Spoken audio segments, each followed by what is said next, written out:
सम्मानित साथियों, राधे राधे। सत्संग की आज की प्रेरक प्रसंगावली में हम चर्चा करेंगे। एक प्रेतनी ने परम सिद्धि का रास्ता क्यों रोका। ये अद्भुत, रहस्यमयी और रोमांचक संदर्भ के साथ ही हमें प्रेरणात्मक शिक्षा भी देता है। ये सत्य घटना है पूज्यपाद परम संत प्रेमानंद जी महाराज के जीवन की। उन्होंने स्वयं अभी अपने सत्संग की एक सभा में व्याख्यापित की है। उनके श्री चरणों में सादर प्रणाम कर आप सबकी सेवा में साझा कर रहे हैं। सम्मानित साथियों, ये कालखंड था कई दशकों पूर्व का, जब ग्रामीण अंचलों में और सब जगह शौचालय इत्यादि की सुविधा नहीं थी, तो लोग जंगलों में जाया करते थे। महाराज जी का कहना है कि एक दिन किसी गांव में रुके हुए थे मंदिर पर, तो नित्य नियम के अनुसार वो सुबह जग कर अपना नाम जप वगैरह साधना करते हैं, तो 3 बजे कमंडल लेके अपने निवृत्त होने के लिए चले। जैसे ही गांव से बाहर जंगल की तरफ गए तो उन्होंने देखा कि एक युवती हाथ में लोटा लिए आगे आगे जा रही है। महाराज जी ने सोचा कि चलो हम इसके विपरीत दिशा में चलते हैं। पर तो जैसे ही उन्होंने सोचा तैसे ही वो उनके आगे रुक गई, खड़ी हो गई। महाराज जी का ऐसा उन्होंने बताया कि अनुमान लगाया कि शायद हो सकता है वो यही सोच करना चाह रही है। तो महाराज जी दूसरी दिशा में तेज रफ्तार से चलने लगे। आगे चले हैं, देखा कि युवती फिर आगे खड़ी हुई है। तो उन्होंने मन में सोचा कि तेज चल के आ गई होगी, चलो कोई बात नहीं, हम दूसरी दिशा में चलते हैं। मुड़ के जैसे ही दूसरी दिशा को उन्होंने चलना चाहा तो देखा युवती फिर खड़ी हुई। अब वो एक सेकंड थोड़े रुके और उनकी अंतरात्मा में ये कुछ ऐसा आभास आया कि ये मुक्ति चाहती है, ये प्रेत आत्मा है, ये वैसी युवती नहीं है। तो उन्होंने वहीं खड़े होकर दोनों हाथ उठा के राधे राधे राधे का उच्चारण किया और लाडलू जी की कृपा कि उसका उसी क्षण उसको सदगति मिल गई और उद्धार हो गया।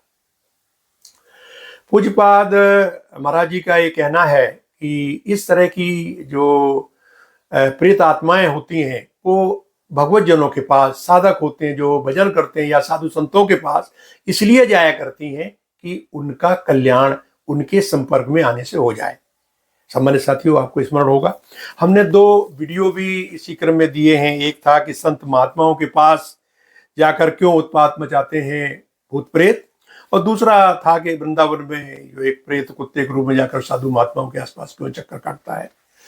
तो इनमें इस तरह का उद्धरण है कि इस तरह की जो प्रेतात्माएं अधोगति में होती हैं वो चाहती हैं कि हमें किसी संत के माध्यम से हमारी ऊर्जा उच्च हो और हम आगे बढ़ सकें। महाराज जी का ये भी मानना है कि जब भी कभी आपको इस तरह का कोई आभास हो तो ये समझें कि आपसे कुछ उद्धार की भावना को लेके आया है, और उस समय आप उच्च स्वर में यदि राधे राधे राधे का उच्चारण करें तो ये परम मंत्र है कि ऐसे योनियों को जो अधोगति में उनको वो परम गति प्रदान करते हैं। इस तरह से मैं आज के इस संक्षिप्त प्रसंग में यही हम आपसे साझा करने चाहते हैं कि राधा नाम की अतुलित महिमा है। भाई जी हनुमान प्रसाद पोद्दार जी ने तो पूरा राधा माधव चिंतन में इतने पदों के द्वारा उनकी महिमा को रेखांकित किया है, और तो उसका तो वर्णन जो है शब्दों में नहीं किया जा सकता। फिर भी अंत में हम ये कहेंगे कि राधा माधव युगल हरन सकल दुखो सार, सब मिले बोलो प्रेम से राधा कृष्ण की जयकार।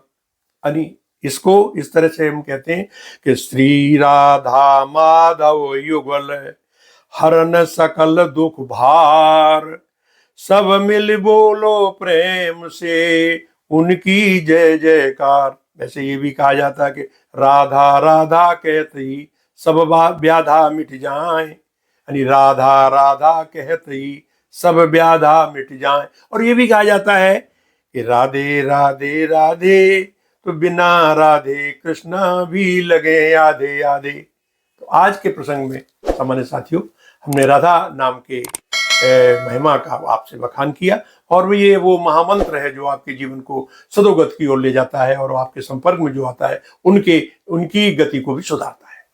जय श्री कृष्ण, राधे राधे।